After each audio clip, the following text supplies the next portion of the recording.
Jason, it's been a challenging season, but there does appear to be some light at the end of the tunnel given the last 2 months and the performances. What kind of platform do you think you have for this team going into next season? Yeah, thanks, Neil. I think, considering the last 2 months, albeit not enough wins for our liking, the team really, we're proud of what the team was able to do as far as, really trying to create something, a base for us to build upon to move forward, as far as being together and competitive and resilient and all the things that we want our teams to look like, all working for each other, both with the ball and against the ball. We feel quite optimistic that we're beginning to see some of the fruit of a lot of hard work of the first team staff and of the players, really who committed to each other and committed to the ideas of trying to build something and be some of the pieces that we can look forward to next year and hopefully be the start of something special. Fair to say that you talked about it before, but the need for a DP forward to come in. Fair to say that that's one of the top priorities. And what other pieces are you looking at? Where do you think the team needs to strengthen? Yeah, John, that's correct. So I think for too long, it's certainly not lost on us that, in MLS, most of the teams that are seeing sustainable success have a guy at the striker position who can deliver week in and week out. And for too long, unfortunately, we haven't had that. There's a few reasons behind that, but really, the most obvious reason was just considering the resources in the DP space and what we didn't have access to as far as those discretionary monies. And now, for us being afforded this opportunity in this landscape to invest in this way, we certainly are looking forward to the opportunity to add a DP striker and what that would mean, as we've seen what it means in a lot of clubs in MLS. Certainly what it's meant to this club in our strong years and our successful years. And so that certainly be a top priority. Additionally, I think just, again, not breaking news, but certainly we have quite a few positions certainly that are going to become available and for us to look to explore. And so, I don't believe that there's a portion of the field in which we shouldn't be looking to strengthen and bolster, right? So even though considering our defense was able to put up some pretty strong performances as far as goals against in the Eastern Conference, the right type of profiles, mentality, characteristics in the back line, the midfield, wide positions, the attack are going to be things we're all focused on and improving. It really is, the least, I would say, by the book expansion project you've probably seen. And so we're certainly looking forward to it. We've been preparing quite some time for this opportunity. And so, it's an exciting one. You've had quite a lot of time to review this roster. Are the decisions made on who you want to keep and who you don't? Yeah, the short answer is yes. Obviously, the week after the final match, we kind of have a series of things we need to do in-house between medicals and meetings and conversations. So that'll be transpiring this week.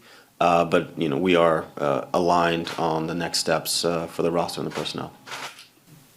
With so many contracts coming off the books, what do you want this club to look like next season? Hey, Josh. I think, again, it's communication here at the end of the season, but it's probably messaging that folks that have followed us knew from match day one of the season is that 2025 essentially was going to see a close of a contractual life cycle of just a group of folks, right? Folks that have been with us for some years. And now what that means for 2026. And so really, what we're looking for will be new blood and new faces and new characteristics that are going to speak to the way, we'd like to play and what we think, our supporters and our followers want to see. And so, what I would imagine, our first opportunity, I would say, to really address things as far as a player personnel and roster perspective this summer in an uninhibited way, in bringing in Georgie and bringing in Sifu and bringing in Jules. I think we've seen a little bit of what some of our additions can look like. I think Certainly in those guys, MLS know-how and experience and, tried and trusted in the league is certainly an aspect. But also I think, what we're seeing more and more as far as it's relative to a lot of teams in the league is if, you go in specific markets, there seems to be more of a hit rate than not as far as its acclamation and success in MLS. And so I would say a balance of experience, motivation, youth, MLS know-how, all of those things will be important to, I think, be the core pieces for what this team hopefully will be for many years. Jason, the club hasn't been shy about sort of making changes at the coaching level for the last 5 years since Greg left. What makes you think Robin is the right guy? What gives you confidence? Yeah, thanks, Sean. I think, I would argue it's probably a pretty short list of folks that would have been handed the team to start 2025 and all the elements and variables that were involved in it and have to really continue to work week in and week out and get the most out of the group, right? We have, again, it's no secret, we have a group of players that in many ways didn't really know what the year would bring for them. Folks that have been brought under really almost 3 different visions, under 3 different leaders. And when you add it into that, pretty difficult early schedule to start. And obviously we caught the injury bug, the early part of the season. Some folks, unfortunately in the league are dealing with it now at the end of the season. So what's the worst time to deal with that, I think remains to be seen. But I think Robin handled all of those things in a really tremendous fashion. There's not a lot of folks that can manage all that comes with, the practical part of the project, not to mention, what's expected, in Toronto and all the expectations and things we're looking to deliver. And I think his work and his ability really shone through in the second half of the season where we were able to get a bit of consistency, some health, and you begin to see a team coming together and really, for many intents and purposes, a team that, considering our form in the first part of the season, didn't really have much to play for. It was going to be a long shot for a pretty long stretch. And you saw a group of guys come together and really take in what the coach wanted and put some performances that they could hang their hat on. And I think that speaks volumes of Robin. And so to your point in the question, John, I think, unfortunately, this club has lived in too much instability and too much inconsistency. And I think this is the exact moment where we're going to provide stability and we're going to be consistent and we're going to continue in the direction that we're on. And we feel really good about it. Jason, is it safe to assume that the marquee player, the DB, is going to get the right complementary players around him, like they did in Miami and like what we had here before with Josie and these guys? Yes, 100%. I think, what we've certainly have been really focused on, one, and I think, probably Robin would allude to this more than I, is just as far as the players' character and motivation. But also, we understand that it's very important that when we bring players, specifically players that we invest in, how they complement each other, right? How they complement each other on the pitch and the ways that the pieces will fit, right? Essentially, a team is one big puzzle. And it's great to have a bunch of shiny things, but if they don't fit together, it doesn't necessarily matter. So the fit will be equally as important as the pedigree and equally as important as the character. Where are you in the search for a DP? Are you close? Do you have a list of 5, 10, 50? Yeah, so I would say we have already worked through a long list and we're operating through the short list. There's folks currently in the scouting group that are out in markets, watching matches, meeting folks at this moment. So, it's certainly not something that we're picking up right now.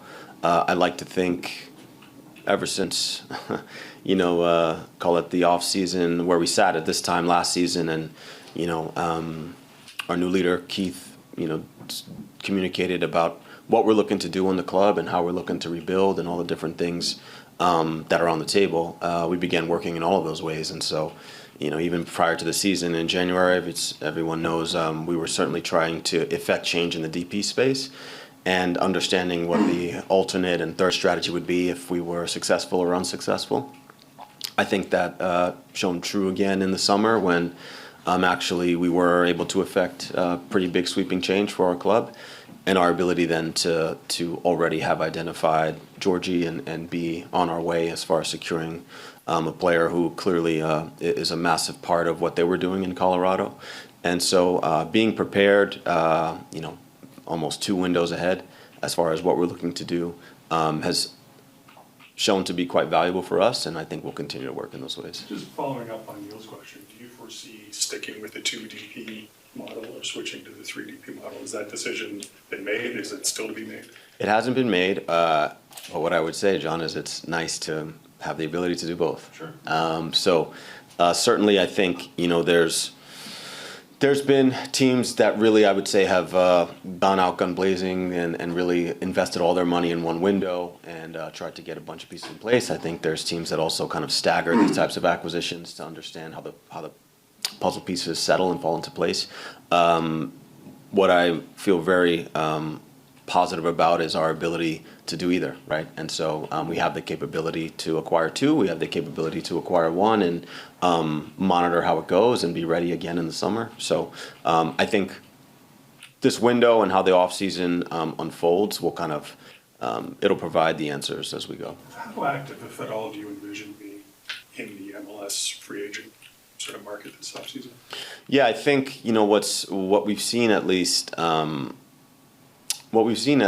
since MLS has adopted kind of the trades for cash and kind of opened up the restrictions a little bit is, there was a moment in time when I would say back when I was a player where the trade market was actually very active. And then there was a moment in time where it became dead and like there were really no trades happening.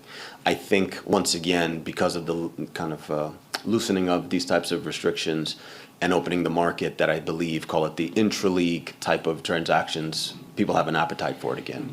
And I think, there's not really a league like MLS, and so there is a real value to proven commodity within MLS. And so, I believe we're going to be evaluating all the different mechanisms, right? That's end-of-year waivers and re-entry draft and free agency in a real way, because our club, we do find, and we will find, real value and importance in MLS know-how.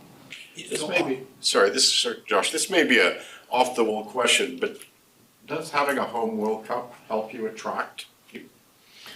The short answer is yes. I think so. It's twofold, right? In this moment in time, I would be lying to you if I told you that we are currently receiving, well, not currently, but from the summer till this point, the amount of interest, phone calls, and inquiries we're getting about our project, what are we looking for, and would we entertain certain folks.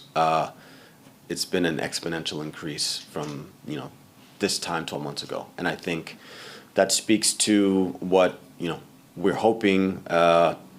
We're hoping to show everyone, not only in the league but around the world, is Toronto has always been an incredibly big player in North American football, and we are priming ourselves to be that again. And so it's exciting to feel the excitement from folks externally. I think the flip side of it with the World Cup is, naturally there's going to be a spotlight on all the host cities, on all really MLS clubs and the league as a whole. And I think what is very interesting is to now have the best players in the world stepping foot in the different MLS markets and understanding our infrastructure, our support, what the quality of life is actually here in MLS, because there's still far too many folks who look at MLS as like this distant league where like, oh yeah, well that's where the handful of names that they recognize, the Torontos, the Miamis, the LAs, et cetera, to actually get folks in markets and see what we have to offer. I think I'm hopeful that'll lead also after the World Cup a bunch of folks that want to stay, right, and want to explore this league in a real way and have a better sense of what MLS is. Yeah, is it hard to sift through that, because you mentioned stability a few times? You want to take advantage of the moment, but you also want that moment to last far beyond 2026.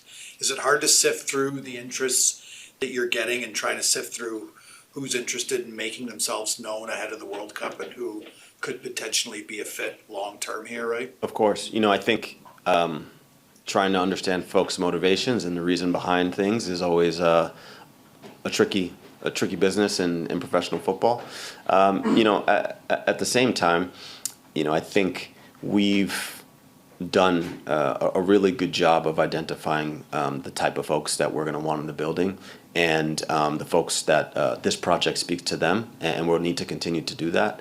On the flip side, I think what is most interesting is, in 1994, a World Cup comes to this part of the world, and MLS doesn't exist, right? And so call it out of the momentum and inertia of the global game coming, to North America and to the country down in the U.S., MLS is born, right? And so no one really would have seen that coming, and now we see what MLS is today. And so what actually is quite interesting is on the kind of the heels of a World Cup here, right, in Canada and in Toronto, what is ahead, right? And so what actually are the opportunities? There's probably things that aren't even on our radar, right? That may come from the biggest event in the world coming in our backyard, and what might be. So that's all exciting. Do you have a sense of how the World Cup is going to affect the team schedule next year? I do have a bit of a sense, but I don't know how much of it is public or not. So I can't really speak to that at this time, unfortunately. Just a question on the roster rebuild, and whenever you use that term when you're going out there recruiting, is it a little bit of a dangerous term to use when you're presenting yourself to possibly interested parties, like a rebuild? Do you feel it can be potentially a bit of an impediment when a player hears that, and a little bit of responsibility expectation, or does it appeal to a certain type of player that you guys are actively trying to recruit? That's a really great question. So what I've found is it's typically the opposite. And so usually players of a certain pedigree are always being pitched something, right? Someone's trying to sell them something. For us, for instance, to take an example, is Georgie. Being very transparent on what this would look like, right, and what the experience likely would be, I think spoke to him and resonated with him in a real way, because we can say, look, this is the vision. You are going to be the number 10. You're going to come into market really for the second half of the season is to come get a lay of the land, understand your teammates, understand our city, understand our club. What does it actually mean to play for Toronto? What does it mean to have big expectations for Toronto? The next 4 months, we believe, are going to look like this. In the off season, these are the actions that are going to happen. To start, in preseason, we imagine this will be the personnel around you. You go 6 months in the next window, we believe it then will look like that. And so I think most players want honesty, right? It would have been different if we went to Georgie and said, hey, Georgie, look, we're getting you because we're making a playoff push, and we're going to, do 5 different other things because we're all in, and 2025 is it, right? Versus understanding and saying, look, Georgie, this is actually the plan. These are the ideas. This is how it's going to come to fruition. Does that speak to you, right? And so I think the off season will be a slightly different version of that, right? Because it's not the summer of 25; it'll be the winter of 26. But what the ideas will be for the group, how it will evolve over 12 months, over 18 months, and what are our goals and our aspirations. And so I think being on the front foot as far as transparent has worked well thus far, and I think we'll continue to do that. You were able to add a lot of general allocation money in your coffers during this summer. Thank you. No problem. Two-part question. I saw that Montreal ended up picking up the option for Maddie. Does that mean you get the extra $50K? And with regards to the transfer of Debbie Flores, are you going to convert the proceeds of that transfer into general allocation money as well? Both answers are yes. So yes, we will receive money for Maddie resigning, and we are converting the cash received for Davey to GAM. Just on the designated player conversation, you mentioned a few times the importance of MLS know-how in your players. Does that factor into the designated player search at all, or is that kind of in a different bucket? It does. I would say we're not excluding MLS as far as markets for a new DP9. What can the public look forward to in listening to this in terms of Are you shooting for the highest based on the DP you're pursuing in terms of winning it all, or just making the playoff, just for the public consumption? Yeah, I think, the goal for, are you speaking specifically about the DP acquisition? Yes. Yeah, I'd say the goal is to get the perfect fit. I believe, and I think it's no secret here that MLSE and our ownership have always been very deliberate in their intention in spending on the team to ensure the team is as successful as it can be. And so we'll continue to do that. We'll do that in the striker space, but the player that we secure is going to be the right fit. It won't be the player won't be brought on for any other reason other than it's not only the right player but the right person that's going to drive us forward. You mentioned the injury bug before, and the team certainly had a lot of injury bugs this year. When John was here, he talked about the possibility, he said, wanted to explore the possibility of setting up in a warm weather spot for the full duration of preseason, and even for the first couple of weeks of, the regular season, be based on some warm weather spot where you can be in a nice climate, train on turf, train on grass and not be on turf like you would be up here. Is that something that the team would consider doing ahead of next year? Yeah, is our preseason stuff public? Okay. We have looked into that. We're likely to adopt some version of that we'll disclose, I believe, at a later time. But that isn't lost on us. I think, it's something that fortunately a handful of clubs have to manage specifically early in the season is just the climate and our ability to train on, the surfaces we prefer and how often we need to do so. And so that's something that we have looked into, and I believe there's going to be some modifications. Robin, just one on you. I think this was the first year in a long time that there wasn't a president of the club kind of overseeing things. This was the first full season in a long time. Just for you personally, how did you manage this season? How do you think you grew this season being in the role without kind of a president to report to, right? Yeah, thanks for that. I think, it's, first of all, very empowering, and I feel incredibly supported to be afforded the opportunity to work. And I think that deserves a big thank you to Keith and to really our organizational leadership for affording me that. I think I'm also pretty fortunate in that I have an incredible group of folks around me. I see Tanya in the back, Sean Rubio, our technical director, Chris Schufelt. There's folks in this building that what I would say is without them, the lights turn off and this building goes dark pretty quickly. And so it's been certainly a massive responsibility and certainly a lot of work, specifically where, the club was to start the season and the things that we were trying to do. But I feel very fortunate and very grateful to be working in these ways with these people. And I think we've done a lot of things and put a lot of things in place that are going to lead to success. Jason, sorry, John. In terms of that recruitment again, looking at that World Cup, seeing Richie also seeing that level of them being essentially draped in red and white and being poster boys, does that sound intriguing to you when you pursue certain targets, that you look at World Cup on home soil and say, maybe we look at a Canadian squad for potential targets moving forward? Yeah, there's no doubt. Again, similar to MLS, Canadian national team players, for one, are playing at an extremely high level. And for two, I think many of them know our league, many of them know Toronto, and I think many of them would have a pretty easy time acclimating to what TFC brings to the table and having a role in that. So there is no doubt that folks in that group certainly are on our radar, and obviously some are a little more difficult than others. Johnny David is maybe a little bit out of the price range, but... How would you describe what the salary cap position is going to be for the offseason? I would say as far as TFC is concerned, uncharted territory as far as how flexible we've put ourselves, which is what I would say a far cry from where we were at the end of 2023 when I was in this seat. So it's a lot of hard work, but we're exactly where we envision to be and where we need to be. And another, with regards to loaning players out, I mean, Adam and Hugo had, I think fair to say, a fair bit of success in the CPL. Do you envision using that more of a tool next year as well?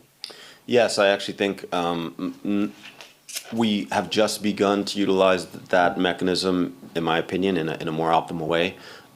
We've also added a gentleman, Matt Slayford, who works with us in the loan space.